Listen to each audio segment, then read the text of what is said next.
Arī mēs esam pamanījuši to, ka ar followeriem tu vari nonākt līdz kaut kādam tam slieksnim. Man bija apnicis reklamēt savus produktus organiskajā saturā. Vai tu atceries 8 mēnešus atpakaļ, kas bija kaut kādas problēmas, ar kurām saskāries, teiksim, tur biznesa un mārketinga jautājumos, ko vispār izlēma mums sadarboties? Es gribēju savu dienu padarīt brīvāku, bet tāpat laikā mani produkti pārdotos un pārdotos vēl labāk nekā iepriekš. Kas bija mums tāds rekordmēnesis kopā? Tas bija šī gada aprīlis, tie bija 16 000 eiro.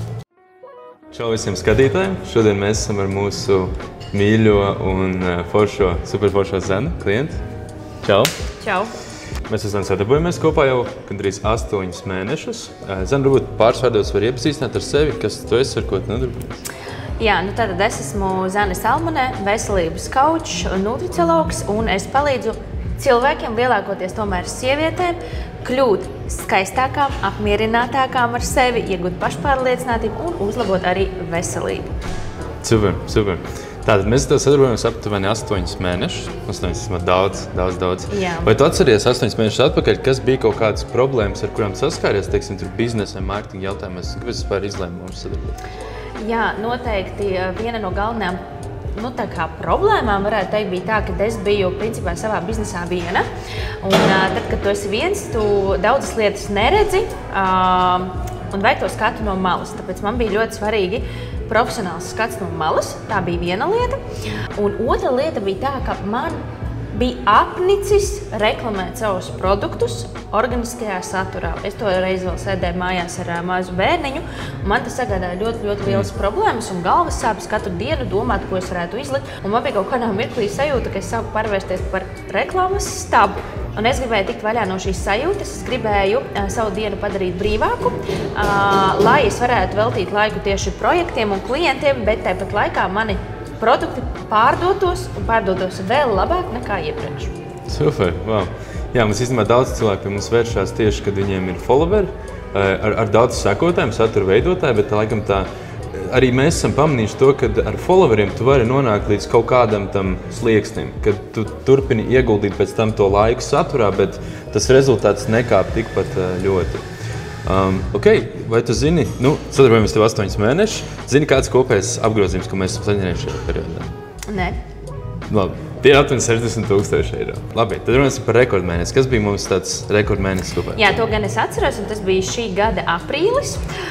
Tie bija 16 000 eiro. Jā, un es gribu pieminēt, ka es gandrīz necik neliku organisko saturu, kas man ļoti patīk. Wow, forši.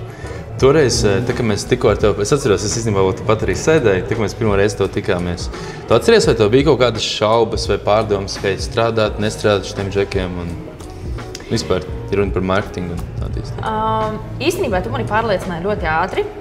Man liekas, mūsu pirmajā sarunā, apmēram pussarunā, tu mani jau pārliecināji, un es biju ar mieru maksāt naudu, jā, pirmo sadarbības naudu, jo man bija sajūta, un tas arī apstiprinājās, ka tu mani sadzirdēji, jo es to teicu, man nevajag, lai tu man dod vienkārši atkal kaut kādus uzdevumus, jo man bija šāda veida pieredze, ja, ka man bija sajūta, ka es vairāk esmu darbinieks, nevis uzņēmuma īpašnieks, kuram palīdz pārdot.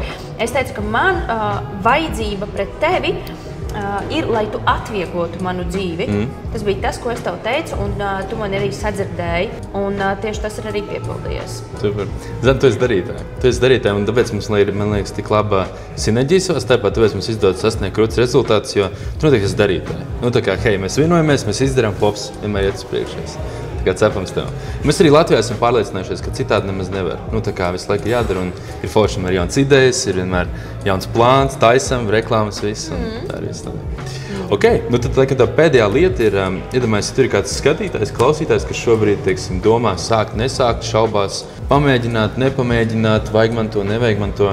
Ko tu tādam cilvēkam teikt? Es domāju, ka noteikti pamēģini, tāpēc, ka kamēr tu nepamēģināsi, tu nekad nezināsi, vai tev tas der, vai tas tev neder. Es esmu gandrīz 100% pārliecināta, ka ja jūs darbosieties tīmā ar šiem fantastiskajiem pušiem, šo fantastisko komandu, jums būs rezultāti. Bet ir, protams, arī jāapzinās tas, kā tu, Patrik, teici, ka ir jādara abām pusēm. Ja? Ka brīnumi šeit nenotiek, un brīnums var notikt tikai tad, kad ir šī te sadarbība no abām pusēm. Un tad rezultāts ir neizbēgams. Tur, kā es noteikti iesaku pamēģināt, ja arī tu esi piekusis no organiskā satura, ja tu saproti, ka tu vairāk laika gribi veltīt primāri tam darbam, kas tev ir jādara, nevis nemitīgi domāt, kā noreklamēt savu produktu un bīdīt viņu tirgū, tad sadarbība ar šiem te puišiem, šo te komandu ir noteikti tas, kas tev ir vajadzīgs. Vienkārši pamēģini, un tad jau spried pats. Super. Tieši tā, pamēģini. Varbūt šis tās nākušais izrāviens. Jo jebkurā gadījumā progress ir vienmēr, un kas to ziņā, varbūt tu būsi nākušais top līderis Latvijā. Jā. Tā kā, Zane, paldies!